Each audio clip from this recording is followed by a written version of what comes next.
In my last video, I filmed tofu pudding with warm ginger syrup. When I watched it again, I could almost smell that sweet ginger aroma rising from the bowl. The soft, silky tofu soaking in the syrup felt like comfort in a cup. Watching it while eating made me crave it again. So when I came to this alley today, my goal was to find that same tofu pudding stall.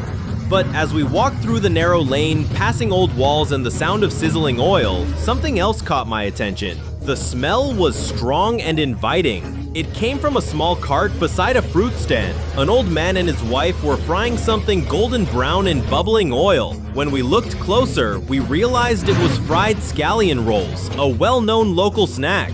My photographer had just finished his tofu pudding and still held the spoon. He said, half joking, "You shouldn't eat again. Let me try this one." I laughed, pretending to agree, but he immediately started eating before I could respond. I thought, look at him eating, not even waiting. I teased him, "You call me a village dog, but look who's stealing my food." I went to the old man's stall to see what else he was selling. It was small but organized. Some food was freshly fried, some arranged for display. I asked what he was frying. He smiled and said, "Dragon fruit." I had never seen that before. He explained it's good for the skin and has many health benefits. The way he said it, I could tell he'd been saying that line for years. Then I pointed to another item. "What's this?" I asked. He laughed and waved. "That one's not good. Don't try it." I thought he was joking, but he repeated, "You don't have to eat that. You really don't have to." Maybe it was a failed experiment. When we tasted the fried scallion roll, the smell hit first. The outer crust was crisp and golden. The filling released a warm, savory aroma. It was full of chopped leeks and bits of shrimp cake. The flavor was fragrant but saltier than before. Maybe the recipe had changed, or maybe I had. The shrimp added a hint of sweetness, but there wasn't much meat. I could taste more seasoning than filling. "It's not that good," I said quietly. After another bite, I repeated, "Really, it's not that good." The old man's wife joined us. I asked if they had children. She smiled proudly. "We have a son and a daughter," she said, then paused. "That was a long time ago." Her tone softened, full of years and quiet memory. I looked around.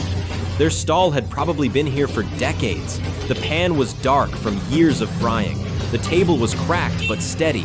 Everything worked perfectly. They moved together like a team that needed no words. The old man scooped rice batter, shaped it carefully, and slid it into the oil.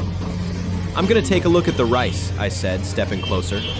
The batter sizzled instantly, filling the air with the smell of fried dough and scallion.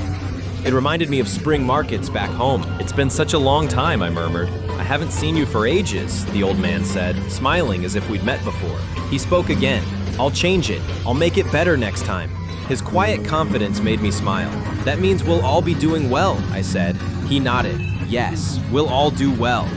When the rolls came out, they were golden and perfect. The old man sprinkled salt and said, "It's clever to cook it this way." I nodded. Simple but skillful. Cooking like this wasn't about fancy ingredients. It was about balance and experience. We sat on small plastic stools and kept eating. "It's okay," I said. "At least this is their craft." It wasn't about perfection. It was about life, about staying true to something over time. As we ate, I thought about a word we use in Chaoshan for snacks like this: private price. It means food made by hand, from family recipes passed down through generations. These snacks aren't fancy, but they have soul. This fried scallion roll reminded me of that. Locals come in the afternoon when hunger starts to rise. Around 2:30, people line up. The rolls are fried fresh, large, and filling. One is enough until dinner. The couple works non-stop, batch after batch. By 6 o'clock, everything is gone. They clean up and leave before dark. No signs, no music, no noise, just the smell of fried dough filling the alley and the quiet talk of customers. That's what makes this place special. It's not just food, it's memory. The fried scallion roll isn't only a snack, it's a part of daily life, an afternoon comfort people have known for years. A simple, honest, and warm Chaoshan-style delicacy.